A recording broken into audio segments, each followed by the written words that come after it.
Waalaikumsalam. Bismillahirrahmanirrahim. Alhamdulillahirabbil alamin. Wassallallahu wa sallim ala sayyidina Muhammad wa ala alihi wa ashabihi wa dzurriyyatihi wa ashabihi amma ba'du. Para jamaah sekalian,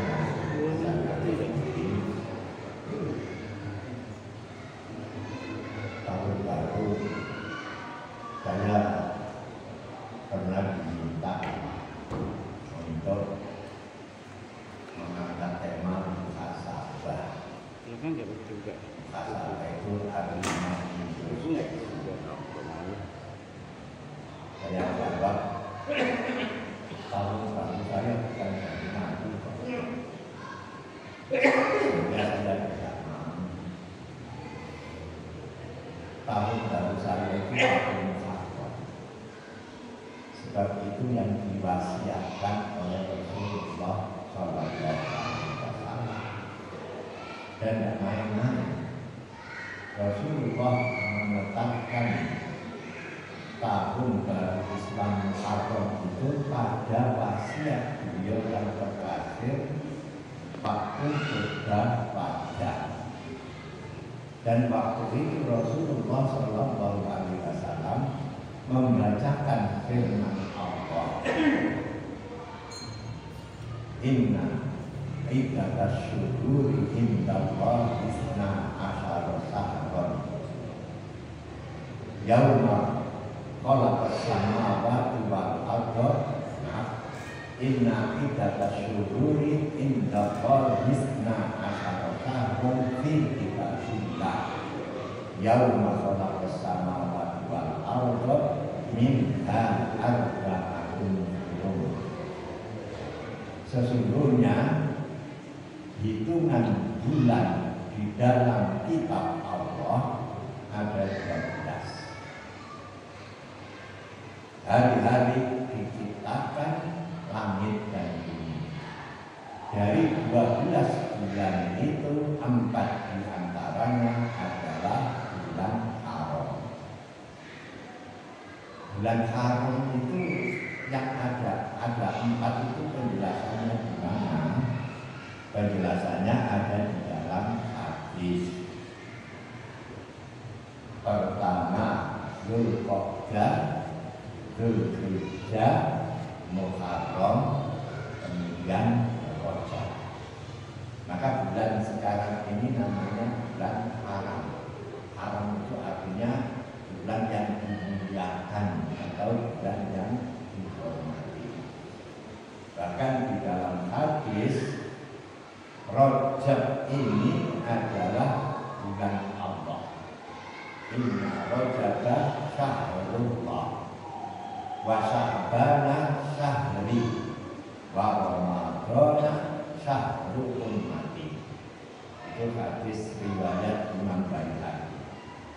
Rajab ini bulan Allah. Sya'ban bulanku. Bulanku itu maksudnya bulannya Rasulullah. Wa ramadana syahrul ummati.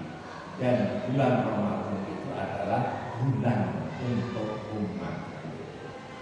Jadi apa yang dimaksud syahrullah, bulan Allah? Allah memberikan kemuliaan secara khusus terhadap bulan Rajab, sehingga diberi nama bulan milik Allah. Sya'ban itu milik Rasulullah. Kenapa? Coba kita lihat apa yang dilakukan oleh Rasulullah SAW di bulan Sya'ban. Beliau lebih banyak berpuasa. Jadi hampir 1 bulan itu beliau pergunakan untuk puasa. Itu di bulan Sya'ban. Nah, para jamaah sekalian yang saya hormati, kemudian Ramadan itu bulan untuk umat. Nah, disitulah Allah obral ganjaran, obral pahala ketika umatnya Nabi Muhammad ini melaksanakan ibadah puasa. Jadi puasa itu sebagai hadiah dari Allah untuk umat Muhammad. Para jamaah sekalian yang saya hormati, kemudian apa yang dilakukan oleh Rasulullah SAW di bulan Rajab ini? Beliau mengajari kita berdoa. Itu di dalam hadis riwayat Imam Ahmad.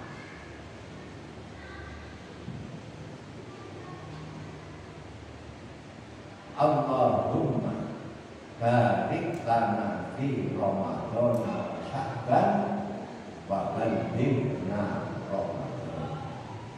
Ya Allah, berkailah kami di bulan Rajab dan di bulan Sya'ban, dan sampaikan kami pada bulan Ramadan. Itu doa yang diajarkan oleh Rasulullah SAW dalam hadis riwayat Imam Ahmad. Apakah ada puasa Rajab? Di dalam hadis tidak ada puasa Rajab secara khusus.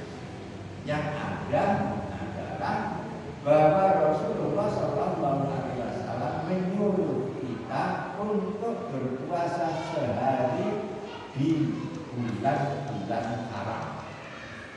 Berarti ada puasa khusus ketika kita masuk bulan Rajab, ketika kita masuk bulan Dzulqa'dah, kemudian Dzulhijjah dan Muharram.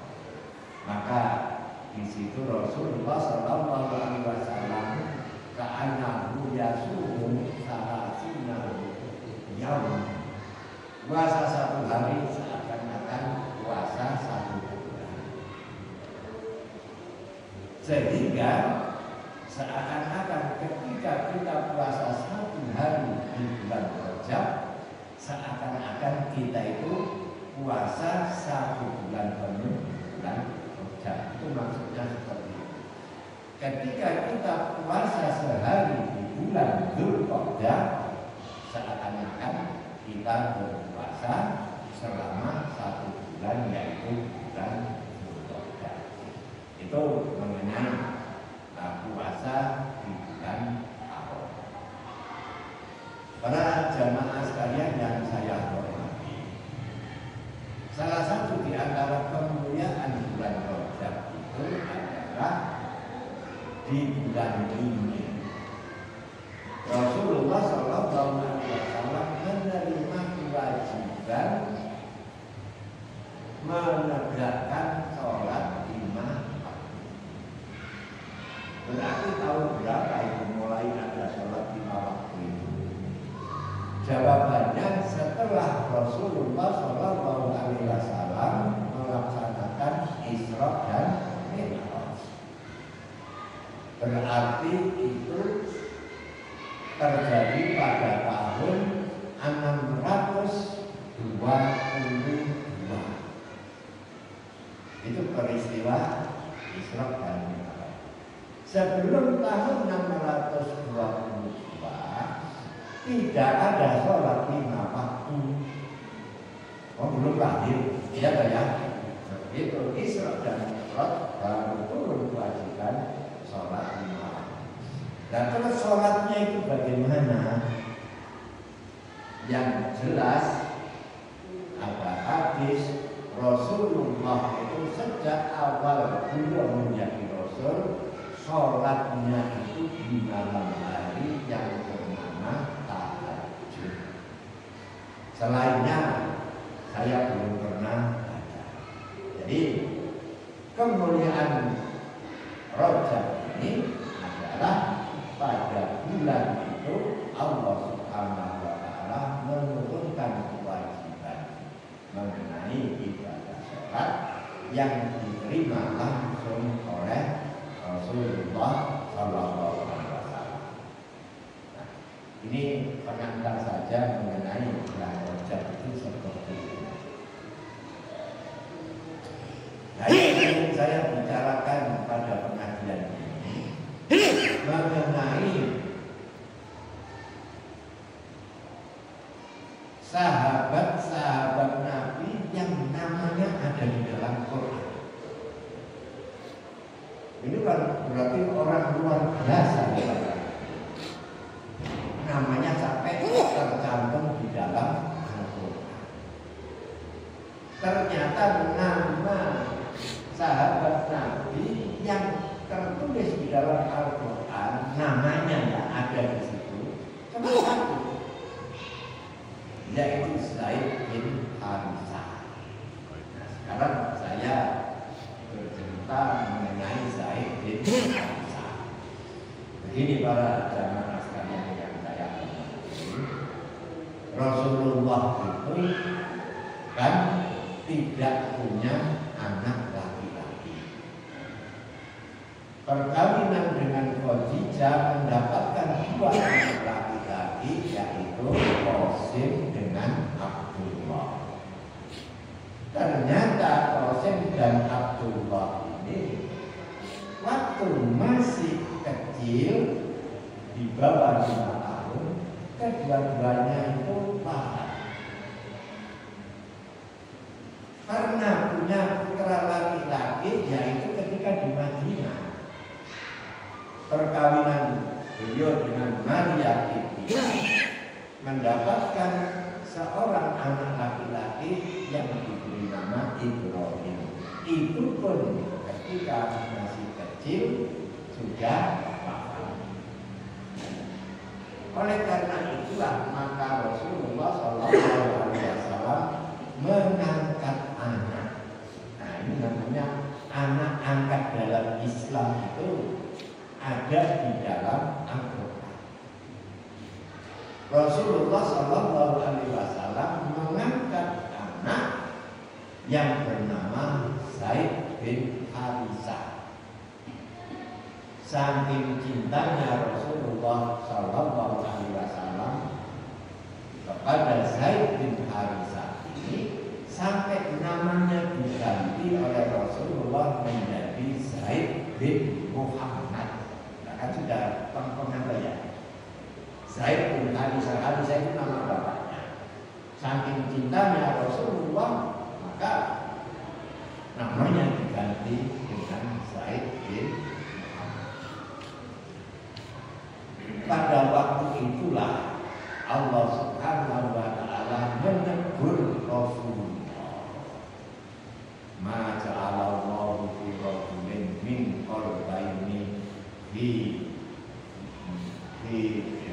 ma ja'alallahu fi rajulin min qalbayni fi jawfi, dan seterusnya, wa ma ja'ala adiya'akum abna'akum dzalikum qawlukum bi afwahikum wallahu yaqulul haqqa wa huwa yahdis sabil. Allah tidak menjadikan pada dada kamu ada dua hati. Titik-titik panjang, kemudian, dan Allah tidak menjadikan anak-anak angkat kamu berstatus sama dengan anak kandung kamu. Maka panggillah dia dengan mencantumkan nama bapak-bapak mereka. Itu lebih dekat kepada Allah. Dengan teguran itu maka Rasulullah SAW menyebut kembali Zaid bin Harithah. Ya tentu saja ada rasa kecewa, ya. Bos api-api bangga keren Zaid bin Muhammad balik menjadi Zaid bin Harithah. Ternyata cerita ini panjang. Saking cintanya Rasulullah SAW kepada Zaid bin Harithah ini, maka Zaid ini dinikahkan dengan wanita terhormat suku Quraisy. Jadi waktu itu suku paling tinggi itu Quraisy. itu pun adalah keponakan saudara lisan Rasulullah Shallallahu Alaihi Wasallam sendiri yang namanya Zainab binti Jahsy. Sementara Zaid bin Harisah ini kan bekas budak yang dimerdekakan, dikawinkan dengan perempuan suku Quraisy. Maksud Rasulullah memberikan kehormatan kepada mantan budak, sekaligus memuliakan dia sebagai anak angkat Rasulullah Shallallahu Alaihi Wasallam. Nah, para jamaah sekalian yang saya hormati, menurut saya ada laki-laki omai desa Kaliwombo dinikahkan dengan Raden Roko dari turunan Keraton Jogja. Kira-kira bisa ceritakan? Sulit ya. Orang biasa kawin dengan perempuan yang sangat murah. Ternyata hal seperti ini terjadi pada perkawinan antara Zaid bin Harisah dengan Zainab binti Jahsy. Zaid merasa saya tidak pantas untuk menikah dengan Zainab binti Jahsy, tapi ini perintah Rasulullah. Maka mengadulah Zaid kepada Rasulullah. Bagaimana kalau berpisah saja? Rasulullah mengatakan jangan, pertahankan. Lama-lama Zaid ini kok merasa tambah tidak bisa untuk meneruskan. Datang kepada Rasulullah tetap menyuruh hukum saja. Begitu yang ketiga kalinya, barulah Rasulullah mengabulkan perceraian antara Zaid dengan Zainab binti Jahsy. Begitu masa iddah Zainab binti Jahsy itu selesai, Rasulullah menikahi Zainab binti Jahsy. Wah, ini gempa nih. Orang Islam gak setuju, orang kafir juga tidak setuju. Kan sulit toh. Kan biasanya kalau orang kafir senang, orang Islam gak setuju kan. Tapi ini baik orang Islam mau orang kafir sama-sama tidak setuju. Koyok gedean naik. Perbuatan apa yang dibenci Allah juga dibenci setan. Ternyata ada kerebut bujuni setan. Nah, itu yang terjadi. Jadi Rasulullah menikahi Zainab binti. Orang Islam tidak setuju lantaran kalau Rasulullah mengawini Zainab binti Jahsy itu berarti bekas istri seorang bekas budak, kewibawaan Rasulullah akan hancur. Dan orang-orang kafir tidak setuju itu karena dengan mengawini Zainab binti Jahsy berarti Rasulullah merusak tatanan hukum yang berlaku pada masa jahiliyah. Sebab pada masa jahiliyah anak angkat itu sama dengan anak kandung. Berarti janda anak angkat sama dengan janda anak kandung, tidak boleh dinikahi oleh bapak angkatnya. Rasulullah menikahi Zainab, itulah atau kemparan yang terjadi. Nah, para jamaah sekalian yang saya hormati, pertanyaan, apakah perkawinan Rasulullah dengan Zainab ini atas kehendak Allah atau kehendak Rasulullah? Jawabnya semata-mata kehendak Allah. Dan yang menikahkan Rasulullah dengan Zainab ini Allah sendiri. Allah menikahkan Rasulullah itu ayatnya ada. Itu di dalam surat Al-Ahzab. Falamma qada Zaidun minha wataran zawwajnakaha. Maka ketika masa iddah dari istri Zaid itu selesai, kami Allah menikahkan kamu dengannya. Ini kan namanya Allah yang menikahkan, ya. Kami Allah menikahkan kamu Muhammad dengannya. Ini berarti mendobrak hukum jahiliyah. Anak angkat tidak sama dengan anak angkat. Sampai kepada hukum waris bahwa anak angkat itu bukan ahli waris.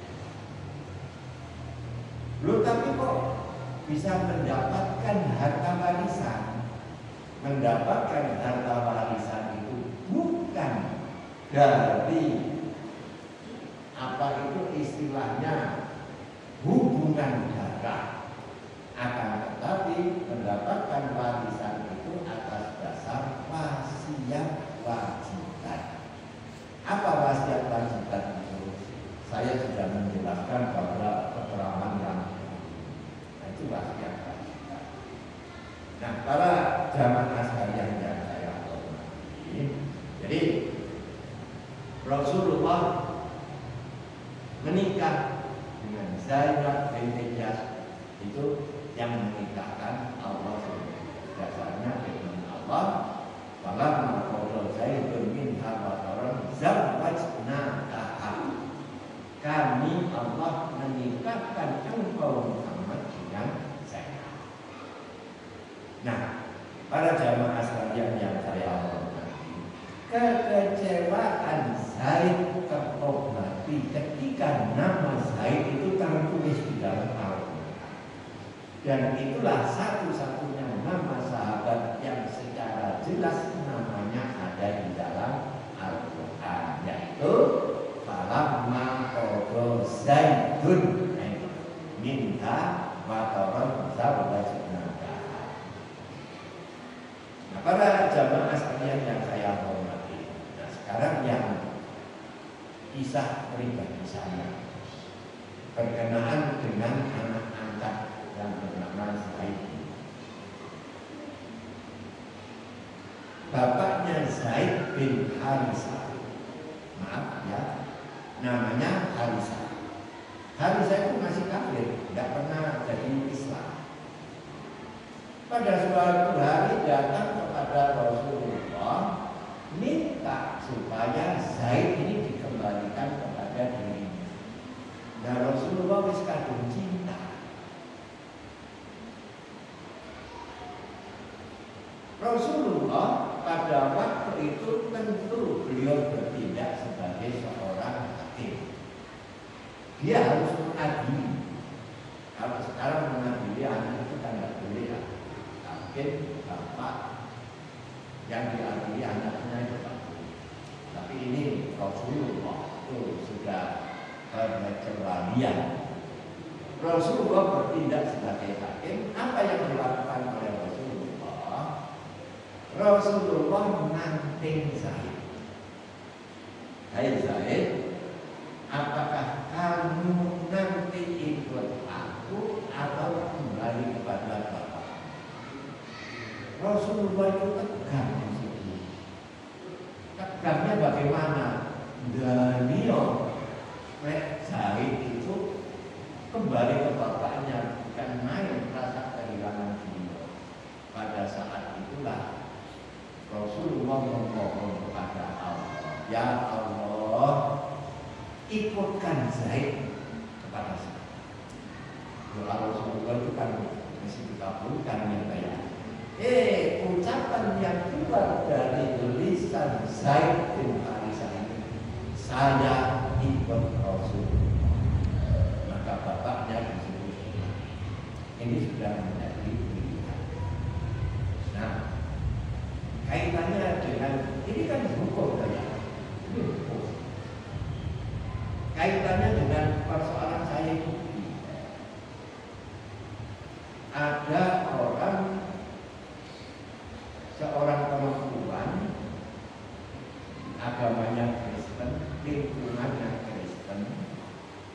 menuntut kepada pengadilan agamanya agar anaknya yang ada pada suaminya itu ditarik menjadi dipelihara oleh istri kita. Menurut hukum demikian kan, anak ini kan harus ditanya, kamu ikut bapakmu apa ikut? Nah, saya nggak pakai nanting gitu ya, kan namanya melanggar hadis namanya. Teman-teman saya ngomong ini wajib ditanting, sebab apa? Sebab ini hadis. Saya bertahan, gak perlu, tetap saja ikut ayat. Kenapa saya kok ngotot nggak perlu ditanting?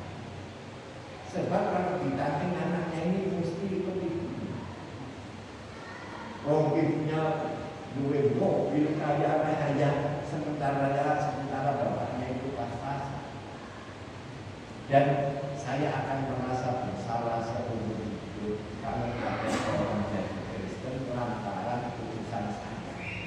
Wis tekad-tekadan saya melanggar hadis. Gak penting. Langsung saya kembalikan kepada si.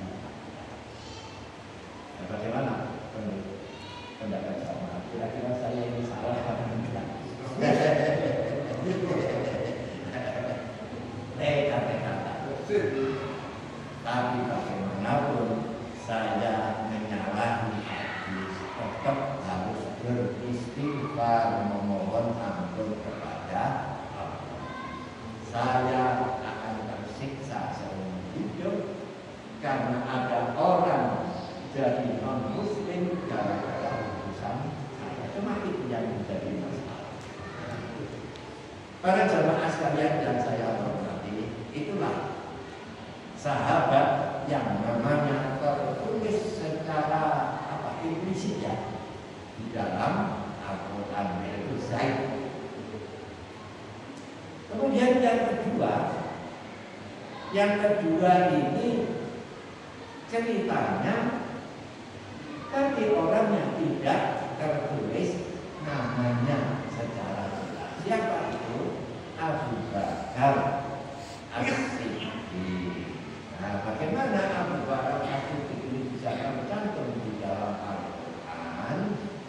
Kisahnya ketika umat Islam sudah pada berangkat hijrah ke Madinah, maka di Makkah pada waktu itu tinggal 3 orang, Rasulullah, Abu Bakar, dan Ali.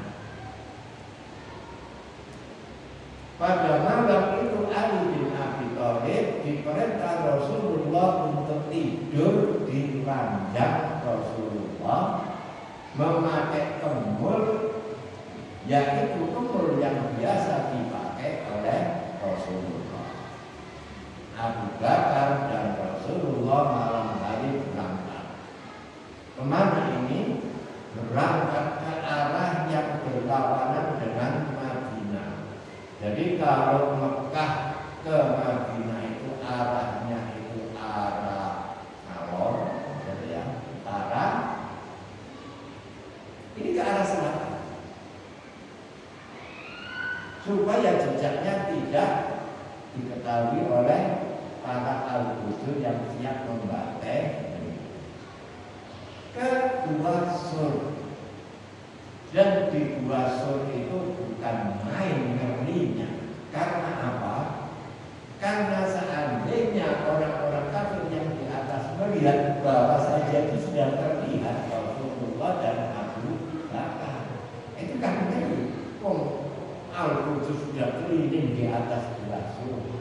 Maka di situ ada mukjizat, burung merpati bertelur di situ, ada laba-laba, di mana orang-orang kafir pada waktu itu berkomentar, laba-laba ini sudah ada di sini sebelum Muhammad lahir, karena saking konsepnya dengan rumah laba-laba.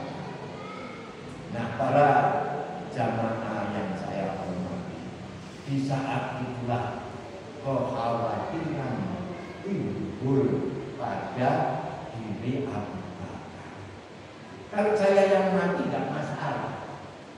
Tapi kalau yang wafat Rasulullah ini masalah besar. Bagaimana beliau itu sedih agar bagaimana Rasulullah itu selamat.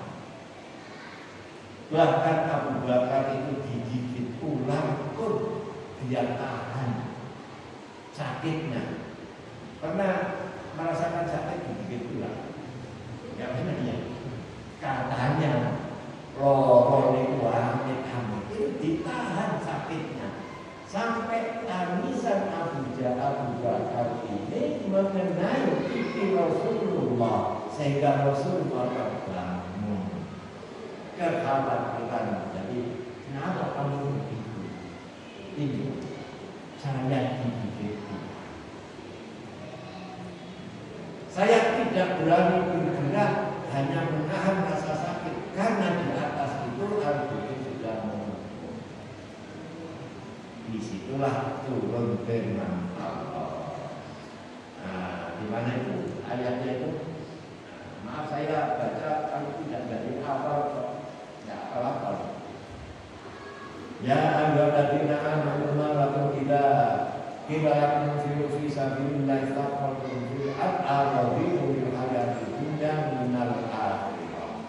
Fama mata'ul hayati dunya fil akhirati illa tanfiru yu'adzibukum 'adzaban alima wa yastabdil qauman ghayrakum wa la tadurruhu syai'an wa la tadurruhu syai'an wa ala kulli syai'in illa tansuruhu faqad nasarahu Allah id akhrajahu ladina usaniyasnaini id huma fil ghari id yaqulu li sahibihi la tahzan innallaha ma'ana.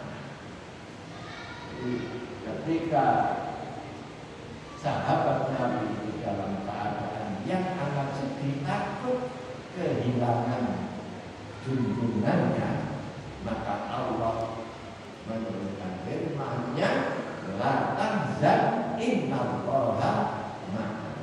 Jangan takut bahwa sesungguhnya Allah bersama kita. Orang yang bersama Rasulullah itu semua para ahli tafsir mengatakan itulah Abu. Jadi nama Abu Bakar ada di dalam Al-Quran secara apa itu namanya? Implisit.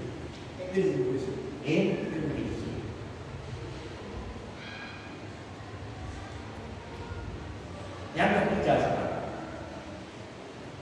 Yang ketiga itu anak seorang perempuan. Namanya Haulah binti Sa'labah. Haulah binti Sa'labah itu punya suami namanya Aus bin Sa'labah. Menurut saya ya, ini ceritanya agak rumit. Aus ini pulang dari bepergian jauh. Waktu itu melihat Haulah ini lagi sholat. Begitu sholat selesai, maaf, diajak kumpul gitu. Menolak Haulah itu. Pokoknya jangan begitu. Nah, si Aus ini emosi. Dalam keadaan emosi itu dia menyatakan anti alaiki kadhrikum. Hukum punggung kamu sama dengan hukum punggung ibu. Apa maksudnya? Punggungnya ibu itu kan karannya. Jadi punggung itu maksudnya itu ya maaf ya bersetubuh itu ya. Menyetubui kamu sama dengan haramnya dengan ibu.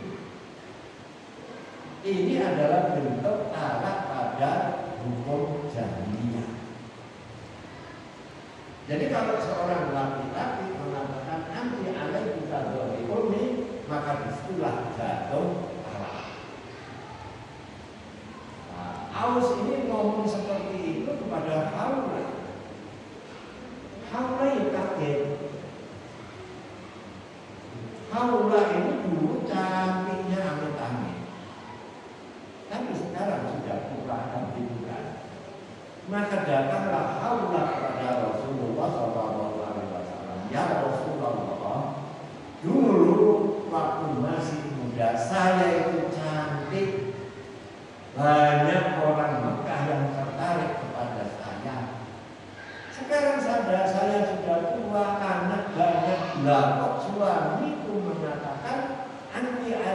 ila dhahri ummi itu kan berarti kami bercerai. Apakah ini hal yang adil ya Rasulullah? Siapa nanti yang akan memberi nafkah anak-anak saya? Siapa nanti yang menanggung kehidupan saya setelah kata-kata suami saya? Apa jawaban Rasulullah? Hukum yang ada pada waktu itu hukum jahiliyah. Tidak ada perubahan. Rasulullah mengatakan, ya sudah, lagi itu sudah dikatakan oleh suami kamu. Maka pada malam hari Haula ini kasasi kepada Allah. Jadi yang digugat itu Gusti Allah. Jadi ada perempuan yang menggugat Allah, itu ada dalam Quran. Apa gugatan Haula kepada Allah? Ya Allah, berikan saya ini keadilan. Waktu saya masih muda, saya tidak mempermasalahkan. Tapi sekarang saya sudah tua, anak sudah banyak. Kalau terjadi perceraian karena kata-kata suami itu, bagaimana nasib saya? Berikan kami apa itu solusi untuk persoalan itu. Turunlah firman Allah. Itu surat Al-Mujadalah ya. Qad sami'a Allahu qawlan lati tujadiluka fi zawjiha wa tashtaki ila Allah. Wallahu yasma'u tahawurahuma. Innallaha apa itu? Kami pun basir ya. Kami pun alim. Kalau dicek ayat pertama. Qad sami'a Allah, sungguh Allah mendengar. Qaulan lati, ucapan seorang perempuan yang menggugat Allah. Allah mendengar gugatan dari perempuan itu, dan Allah Maha mendengar lagi Maha mengetahui. Apa solusi yang diberikan oleh Allah di dalam terusan ayat itu? Bahwa harus tidak boleh mengungguli istrinya lagi, kecuali yang pertama dia harus memerdekakan budak. Maka Rasulullah sebagai hakim mengatakan, sekarang bebaskan seorang budak. Maka Aus pun mengatakan, ya Rasulullah, dari mana saya memperoleh uang untuk membebaskan budak?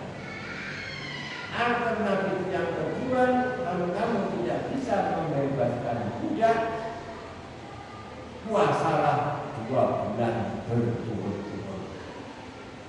Ya Rasulullah, saya ini puasa Ramadan saja pernah.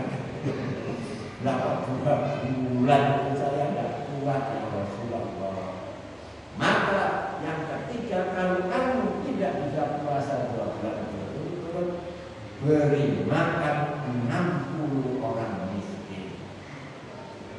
Maka Allah pun mengatakan, ya Rasulullah, seandainya kau melihat penduduk di desa kami itu yang paling miskin, bagaimana kamu bisa memberi makan 60 orang miskin?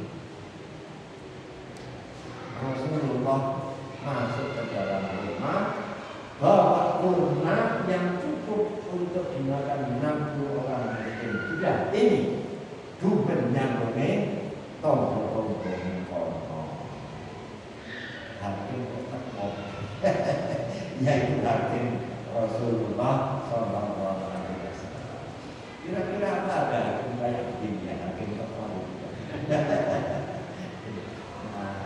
Masya Allah, saya kalau membaca sirah Nabawi itu luar biasa.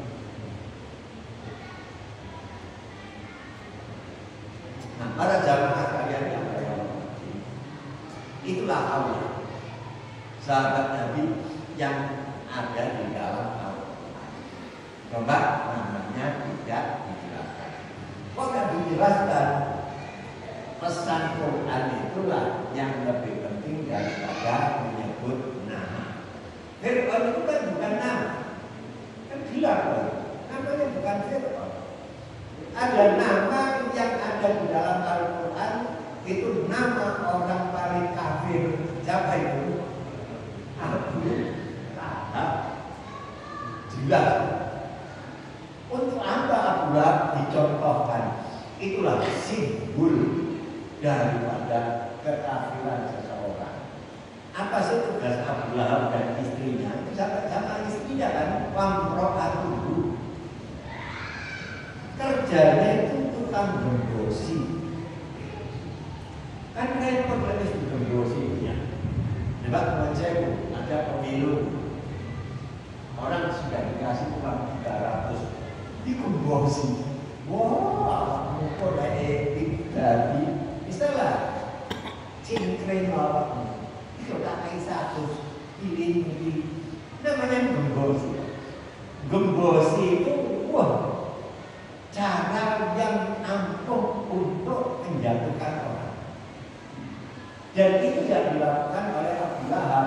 Abu Lahab masuk setiap rumah memberi pelajaran tentang Islam. Orangnya sudah mau menerima. Begitu Rasulullah keluar, masuk Abu Jahal, menggosi mereka situ. Nah itu makanya namanya ada dalam Al-Quran sebagai simbol daripada orang yang paling menentang Allah. Para jamaah sekalian yang saya hormati, setelah Abu Bakar ada lagi yang namanya ada di dalam Al-Quran. Siapa itu? Ibnu Ummi Maktum. Ibnu Ummi Maktum itu orang yang Mekah. Bagaimana ceritanya dia masuk dalam Al-Quran? Suatu hari Rasulullah itu mendapatkan tamu orang-orang terhormat. Rasulullah sangat mengharapkan orang-orang kafir yang terhormat ini bisa masuk Islam. Ketika Rasulullah SAW menjelaskan tentang Islam kepada orang-orang terhormat ini, Ibnu Ummi Maktum datang menyerah. Bertanya, ya Rasulullah itu bertanya, menengok dia. Begitu memberi penjelasan tadi, tanya lagi Ibnu Ummi Maktum. Rasulullah minum. Dan itu terulang 3 kali, Rasulullah pun minum. Maka pada waktu itulah turun teguran Allah kepada Nabi Muhammad SAW. Abasa wa tawalla an ja'ahul a'ma wa ma yudrika la'allahu yazzakka amma man ja'a kama yudrika la'allahu yazzakka. Abasa wa tawalla an ja'ahul a'ma wa ma yudrika la'allahu yazzakka. Terus wa amma man ja'aka yas'a wa ya'fa fa anta anhu kalabha. Iya, saya kok upaya.